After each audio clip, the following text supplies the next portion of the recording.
जय हिंद साथियों, आप सभी का आपके अपने परिवार एग्जाम विजेता में बहुत बहुत स्वागत है साथियों। जैसा कि हम रेलवे एनटीपीसी ग्रुप डी और अन्य एग्ज़ाम्स के लिए साइंस कंप्लीट कर रहे हैं, जिसमें हमारा फिजिक्स में टॉपिक चल रहा है इस टाइम। कल हमने देखा था द्रव्यमान ऊर्जा समीकरण E=mc² और द्रव्यमान के बारे में, जो कि आइंस्टीन ने दिया था। तो उसी क्रम में बिना टाइम वेस्ट किए हुए स्टार्ट करते हैं अपना आज का टॉपिक, यूनिट एंड डायमेंशन। तो सबसे पहले बात करेंगे साथियों राशि यानी क्वांटिटी।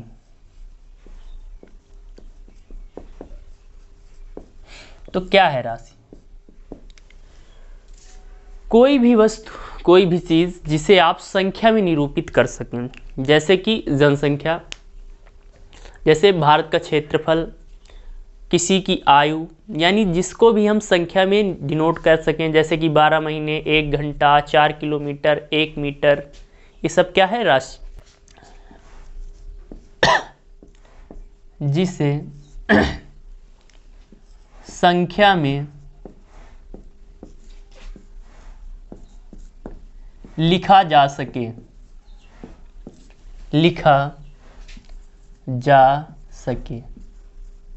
वो सब क्या चीज़ हैं? राशियां हैं। एग्जाम्पल के तौर पर जनसंख्या। अब हम लोग क्या लिखते हैं कि 2011 के अकॉर्डिंग भारत की जनसंख्या कितनी है? 121 करोड़। 121 करोड़ ऐसे तो लिख देते हैं। कोई पूछेगा कि भारत की जनसंख्या क्या, तो आप कहेंगे कि 2011 की जनगणना के अनुसार 121 करोड़ है। यानी हमने इसको क्या किया? संख्या में निरूपित कर दिया, इसको 121 कर दिया। जैसे पूछा जाए कि आयु, जैसे कोई पूछे आपकी आयु कितनी, तो आप 24-25 आप लिख देंगे 24 वर्ष। हमने इसको क्या कर दिया? संख्या में निरूपित कर दिया।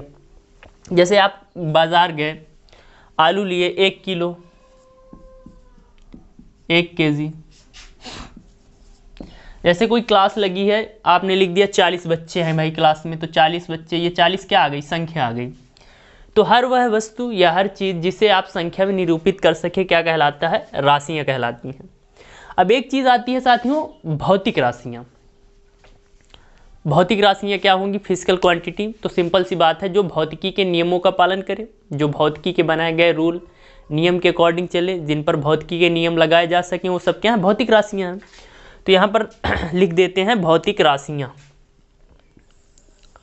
भौतिक राशियाँ, क्योंकि हम भौतिक विज्ञान पढ़ रहे हैं तो भौतिक राशियाँ देखेंगे, सीधी सी बात। इंग्लिश में क्या बोलेंगे इसको? Physical quantity. Physical quantity.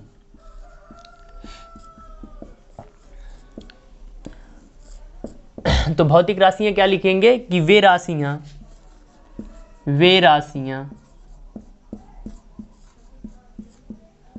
जो भौतिकी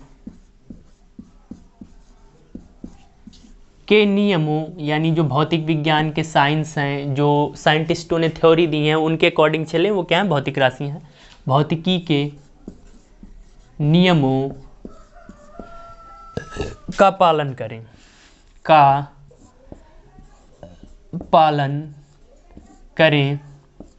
भौतिक राशियां कहलाती हैं।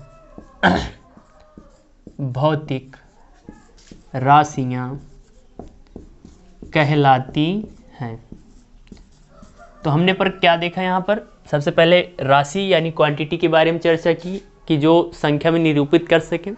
फिर हमने फिजिकल क्वांटिटी देखी, भौतिक राशियाँ देखी जो भौतिकी के नियमों का पालन करें, भौतिक राशियाँ कहलाती हैं। अब साथियों भौतिक राशियों को 2 भागों में विभाजित किया गया है। आपने पढ़ा होगा एक सदिश राशि, एक अदिश राशि। तो देखते हैं क्या है सदिश और क्या है अदिश। यहाँ तक आपने लिख लिया होगा। अब बात करेंगे किसकी साथियों? तो अब बात करेंगे सदिश एवं अदिश राशि। तो सदिश राशियाँ क्या होती हैं? वे राशियाँ जिनमें परिमाण हो, दिशा भी हो, सदिश राशियाँ, और जिनमें दिशा ना हो, केवल परिमाण हो, वो अदिश राशियाँ कहलाती हैं। परिमाण का मतलब क्या हुआ? जैसे मैं कह दूं कि 2 मीटर, 2 मीटर। 2 मीटर क्या है? एक दूरी का मात्रक है, तो दूरी। अब इसमें आप दिशा नहीं बता सकते 2 मीटर किधर, पर मैं कहूँ कि बल लगाओ तो आप पूछेंगे किधर बल लगाना है भैया, बाएं लगाना है, दाएं लगाना, ऊपर लगाना, नीचे लगाना। डायमेंशन आई, दिशा आई आपकी डायरेक्शन आई। तो यही डिफरेंस है। जैसे मैं कहूँ कि 2 न्यूटन का बल लगाओ भैया, जैसे मैं कहूँ कि आप बल लगाइए, हथौड़े से आप क्या करते हैं, ज़मीन में कील गाड़ेंगे तो एक नीचे की दिशा में गाड़ेंगे, या जिधर होगा आप बाएं लगाएंगे बल। कोई चीज़ बाएं ढकेलना है तो आप बाएं बल लगाएंगे, दाएं ढकेलना है तो दाएं। तो यानी उसमें एक दिशा होती है, वो क्या है, सदिश राशि। तो जिसमें दिशा हो वो सदिश, जिसमें दिशा नहीं है वो अदिश। तो भौतिक राशि हमने पढ़ा क्या अभी, भौतिक राशि, भौतिक राशियाँ। फिर भौतिक राशियाँ कितने प्रकार की मैंने बताई, तो यहाँ पर 2 प्रकार की हैं। एक हो जाती है आपकी सदिश, सदिश राशियाँ,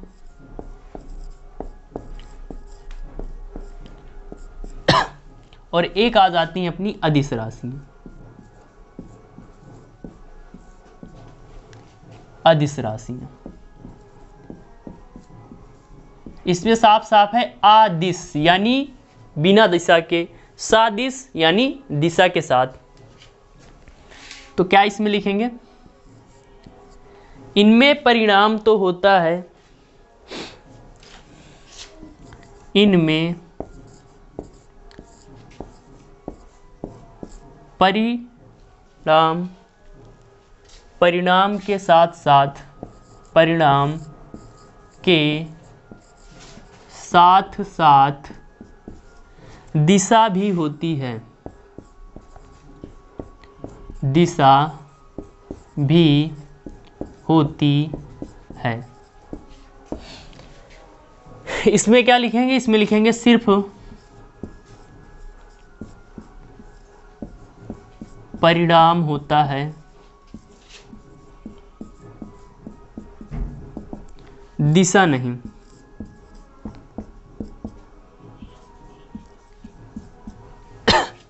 इसके एग्जाम्पल की बात करेंगे तो एग्जाम्पल में सबसे पहले आपका आ जाता है विस्थापन।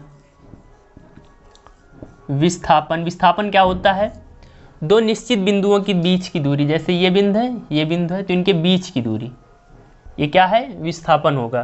पर मार्ग के पूरी लंबाई की बात करें, यहाँ से पहले ये फिर ये, तो ये आपका हो जाता है दूरी, और बीच की न्यूनतम डिस्टेंस को ही क्या बोलते हैं, अपना विस्थापन बोलते हैं। तो ये विस्थापन हो गया। विस्थापन के अलावा वेग आ गया आपका, संवेग हो गया, आवेग हो गया, बल, भार, विद्युताघूर्ण,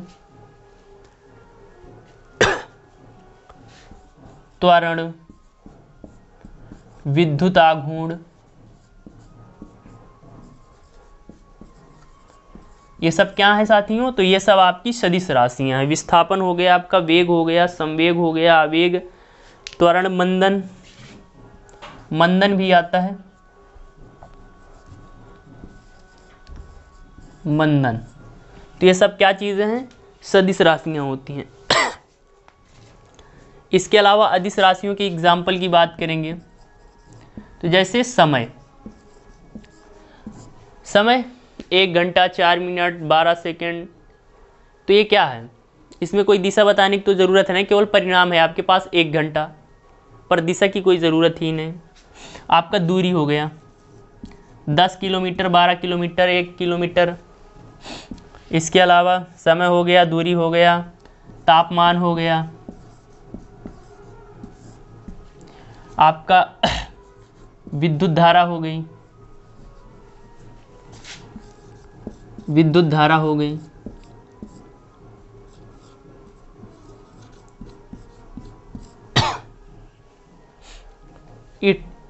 इत्यादि। तो हमने यहाँ पर देखा साथियों, भौतिक राशियाँ 2 प्रकार की, एक सदिश एक अदिश। सदिश राशियाँ वे राशियाँ जिनमें परिणाम के साथ साथ दिशा भी होती है। अदिश राशियाँ जिनमें सिर्फ परिणाम होता है, दिशा नहीं। इसके बाद हमने एग्जाम्पल भी देख लिए। तो साथियों आज की क्लास में इतना ही। कल हम बात करेंगे अपना मात्रक, मूल मात्रक, व्युत्पन्न मात्रक और जो मापन की पद्धतियां हैं CGS, FPS, SI पद्धति। तो वीडियो को ज़्यादा से ज़्यादा साथियों के साथ शेयर करें, लाइक करें और पहली बार अपने परिवार एग्ज़ाम विजेता में आए तो चैनल को सब्सक्राइब ज़रूर करें। जय हिंद, जय भारत। Thanks for watching.